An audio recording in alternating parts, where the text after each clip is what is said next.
সেই সময় উমাইয়া একটা হাতে চাবুক দিয়ে বলে, আম্মার রাদিয়াল্লাহু তাআলা ইসলাম ধর্ম গ্রহণ করেছে। উমাইয়া বেলালের হাতে চাবুকটা দিয়ে বলে, বেলাল এবার যাও আম্মারের মুখের মধ্যে তুমি চাবুকটা মারো, সে কেন কালিমা পড়লো।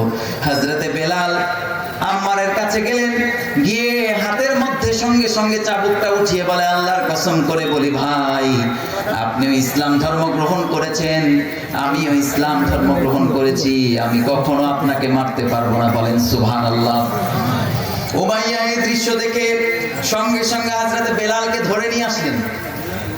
নিয়ে আসার পরে হযরতে বেলালকে এক জায়গায় নিয়ে গিয়ে, কিতাবের বর্ণনা এসেছে 100 কেজির একটা ওজনের পাথর তার বুকের মধ্যে তুলে দিলেন।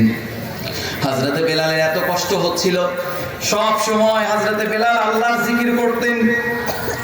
ওই মুহূর্তে হযরতে বেলাল আহাদ আহাদ আহাদ বলে একটা আওয়াজ দিতে শুরু করেছে।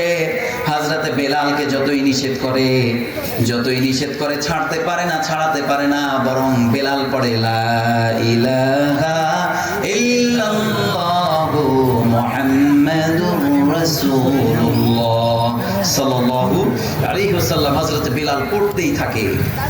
উমাইয়া কিছুক্ষণ পরে পাথরটা নামিয়ে দিলেন। দেওয়ার পরে এবার